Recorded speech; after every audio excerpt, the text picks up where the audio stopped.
Tonight in 9 News, crowded house, massive queues for public transport and food and drink as a record crowd hits the Grand Prix track. A Scoresby man charged with murdering his elderly father in the family home. MP Craig Kelly egged in a South Yarra park as Scott Morrison's campaign flies into Avalon. A warning from the big lenders: expect 4 rate hikes in 6 months.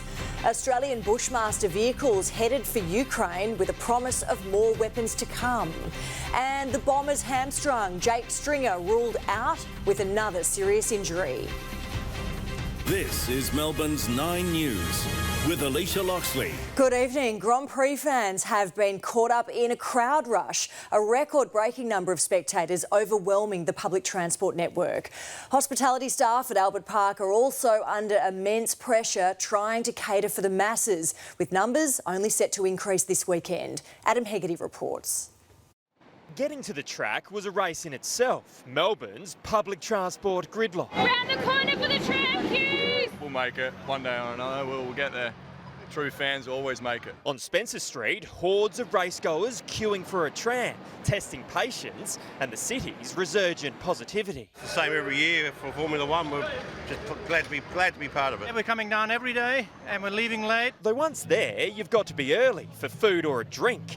Midday on the lawn, it was hard to see where one line began and others ended, most enduring 45-minute waits. I think the lines are out of control, but, that's a good sign. Knowing staff shortages plagued the footy, the Grand Prix embarked on a hiring blitz and capped crowds. The jury clearly out on whether it's helped. The weekend will just get busier. I should have lined up an hour ago. It's my fault. But fans are on a mission. You're going to get a video of me awkwardly trying to find my ticket. Today, their first look at the F1 cars and drivers before their practice runs, and for spectators, a chance to brush up on their PAP skills. Melbourne honestly has the best atmosphere of any race or any country ever. A vote of confidence as negotiations get to the pointy end about extending Melbourne's Grand Prix contract beyond 2025. If we didn't have this event, we would have lost the Grand Prix. Because COVID rules did cost us our glowing reputation. You've got a great country, you've got a fantastic Grand Prix, but you are really uptight when it comes to all that stuff in comparison to the rest of the world. The focus right now, though, has to be to put on an exciting and busy 2022 weekend. And if these Friday crowds are any indication, it's looking like a foregone conclusion. It's been, 3 years now, so good to be back. Looking forward to it. When you talk Las Vegas, Miami, Silverstone, Monaco, Singapore, Melbourne has a massive right to be there and up near the top of that. And Adam, the huge number of people there today was a welcome surprise.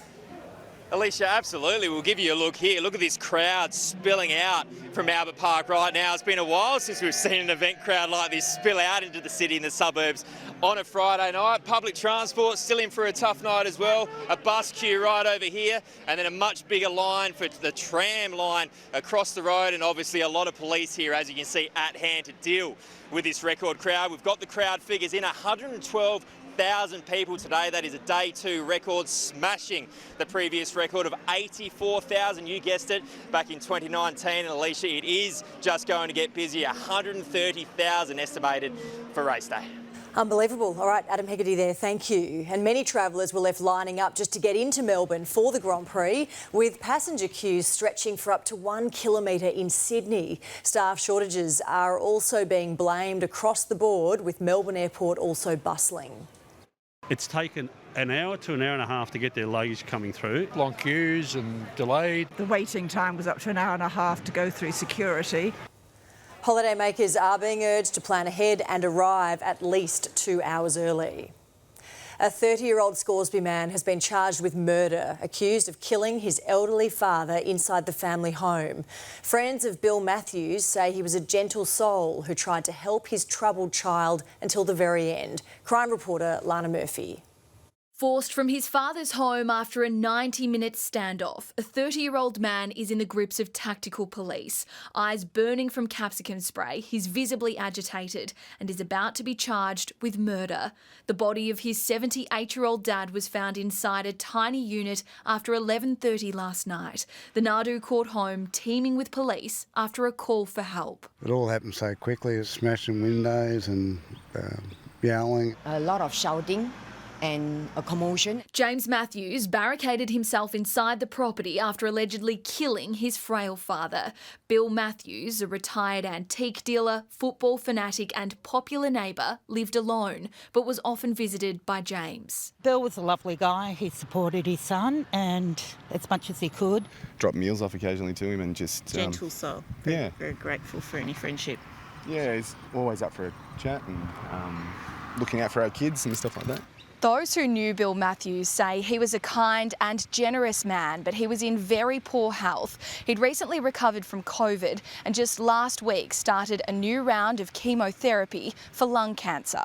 Homicide detectives cordoned off the street until late this afternoon, focusing inside the unit and Bill's van. The same vehicle was vandalised by a gun-wielding gang about 12 months ago. The son, the 78-year-old spent his life trying to help, will appear in court next week. Lana Murphy, 9 News. The federal election campaign has descended on Victoria, with Scott Morrison targeting 2 critical marginal seats. The PM sought to swing voters near Geelong with a defence spending pledge, while the United Australia Party received a more hostile reception. Mark Santomartino reports. Bringing out the big guns and the candidate for a nearby marginal seat the Prime Minister needs to scoop. $1 billion investment for Australia's army and votes around Geelong. This is a field where I can look out on promises already delivered. Construction starting on the Avalon site that will build the 30 K9 howitzers and create the 300 jobs Scott Morrison promised in 2019. They know what our plans are.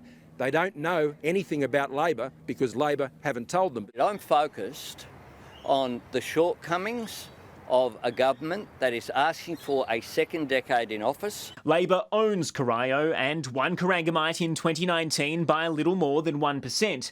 It's Labor's most marginal seat in Victoria, followed by the once Liberal seat of Dunkley. A narrow gap getting a thumbs up from a treasurer running the numbers, selling his budget in a Frankston dally. 10 million Australians will be getting lower taxes as a result of measures that we announced in the budget. There's $1 trillion of debt and no legacy to show for it. We can see the Labor Party and the Liberal Party have both let this nation down. But Craig Kelly's campaign was scrambled in Faulkner Park, Stop hanging out with Nazis! egged by a woman after talking up the United Australia Party's chances. You're a Nazi lover, okay? You're a Nazi lover, okay? Every single one of those Victorian seats, we are a real chance in. I'm looking forward to this election campaign. At top speed, this howitzer will move at up to 60 kilometres an hour. It'll be a little slower, coming off a local production line though. The first of 30 built in Corio will be done in 2026. This is great for jobs in Victoria. It's great for jobs in Australia. Mark Santomartino, 9 News. Homeowners are anxiously waiting to see if they'll be slugged hundreds of extra dollars on their mortgage repayments. It comes as multiple hikes to interest rates are predicted. Experts say it'll be a key factor when we head to the polls. Fiona Willan with the latest. Financial security is top of mind for many Australians, and big lenders have issued a warning for borrowers, foreshadowing 4 interest rate rises in the 6 months after the election. Many Australians, I say 50% of those with a mortgage, have not experienced a rise in interest rates. And multiple rate rises could add hundreds of dollars to mortgage repayments. How you manage the nation's finances, how you manage a strong economy, that is the best way to keep mortgage rates as low as we possibly can. What it does is emphasise the need for a plan to take pressure off the cost of living, not for the period of the election campaign, but permanently. The prospect of multiple interest rate rises also increases pressure on political leaders as they each try to convince voters that their side should be the one holding the nation's purse strings. The opposition leader went to market in Adelaide today with a celebrity chef by his side and a looming election on his mind. I feel like putting in a phone call to the Prime Minister if he doesn't know where the Governor-General lives and offer him a lift to the Lodge to call this election. Actually, the Prime Minister lives at the Lodge and he'll soon be driving to Government House to start a campaign where neither side can afford to put a foot wrong. Fiona Willan, 9 News. Victoria Police says it will no longer investigate the government's Red Shirts Rort scheme. Almost 400,000 taxpayer dollars was spent on Labor campaigners for the 2014 election, but no MPs were ever charged. A police spokesperson said no new information has been identified to warrant reopening the investigation. A renowned cosmetic surgeon has been sent to prison after being found guilty of raping a woman at a karaoke club in the city. The judge said Sup Kim was full of nonsense when he claimed the victim manipulated him. Court reporter Eliza Rugg. Sup Kim touted himself as the first Korean cosmetic surgeon in Australia. If you're Asian and want more Western features on your face, I can help. Also known as Dr. Andrew Kim, his medical licence has been suspended after he was found guilty of raping a woman at a karaoke bar on Little Lonsdale Street. Today he was jailed for 7.5 years and slammed by a county court judge. This sexual conduct towards a vulnerable young woman was despicable. You should be ashamed of yourself. The Sydney-based surgeon was in Melbourne for a work trip in September 2017. He went to the Ari Karaoke Club with another doctor and got drunk. One of the club's hostesses, a 26-year-old woman, was also intoxicated. A jury cleared Kim on allegations that he drugged the woman, but convicted him of rape, which took place in a private room at the club. The judge described Kim's interview with police as a train wreck. He tried to claim the victim knew he was a surgeon and led him into a private room with security cameras so she could blackmail him for money. Kim also got his wife to give evidence at his trial, where she described the case against him as a joke. The father of 3 has still not shown any remorse. He can apply for parole in 5 years. Eliza Rugg, 9 News. A man has been found dead in floodwaters southwest of Sydney this morning. 68-year-old Tony Eichen was discovered in a submerged van just before 8 o'clock. The well-known dog breeder was headed to the Royal Easter Show when he became trapped. Torrential downpours continue to wreak havoc in New South Wales, the state receiving a year's worth of rain in just a few days. 20 Australian armoured troop carriers are tonight on their way to Ukraine to aid in the war against Russia. It comes as Vladimir Putin's army admits for the first time it has suffered significant losses. Europe correspondent Brett McLeod. The first of Australia's 20 Bushmasters has left for Ukraine, with a promise of anti-armour weapons and ammunition to come, part of renewed efforts to pile more pressure on Russia, as Ukraine led the push for Russia to be voted out of the UN Human Rights Council. Is not an option, but a duty. This is not the time for theatrics, said Russia's representative. When the time came to cast votes, please signify. As expected, China sided with Russia, India and many others abstained. But nations seen as friendlier to Putin, Hungary and Serbia, went with the majority and sided with Ukraine. Draft resolution is adopted. Russia joining Libya as the only countries voted off the UN Human Rights Council for gross and systematic violations and abuses. At NATO, Australia's Foreign Minister came armed with the pledge of Bushmaster vehicles and new sanctions against Russia. The strongest possible response to Russia's unlawful invasion of Ukraine, its wholesale breach of international law. The Czech Republic has become the first NATO country to send tanks to Ukraine. And other countries have agreed to ramp up the supply of weapons to Kyiv, including high-tech arms. Ukraine's foreign minister warning the looming battle for Donbass will look like the Second World War. Either you help us now,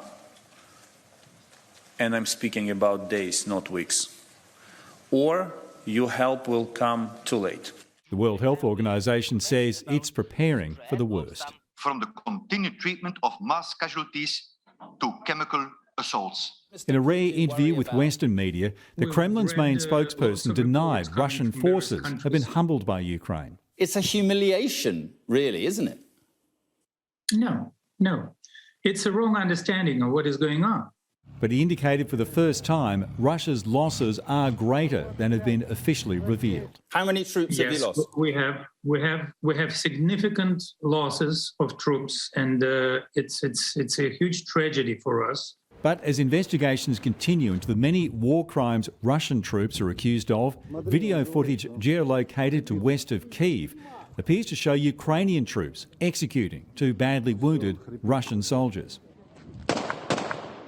The Ukraine government says all violations of the rules of war will be investigated. In Kyiv, with the area cleared of Russian troops, residents are streaming back to their city. Many want to be reunited with loved ones. I want to be close to my parents, Alina says, but even among signs of normality, air raid sirens, a reminder, if they needed it, the threat is not gone. In London, Brett McLeod, 9 News. Tasmania has a new Premier, the Liberal Party confirming long-time Deputy Jeremy Rockliff will be sworn in as the Apple Isle's 47th leader. The 52-year-old replaces Peter Gutwin, who resigned earlier in the week so he could spend more time with family. Mr Rockliff says he plans to finish the work his predecessor started and is vowing to deliver the state an AFL team.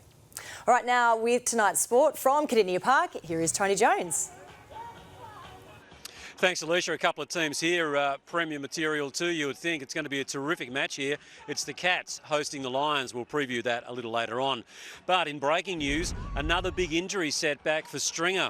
Also, the top dog on guard as he prepares his troops for the Tigers. We've had a couple of recent outings where we know what the Tigers are capable of. The Blues are on top of their game, so why is Vossi on edge?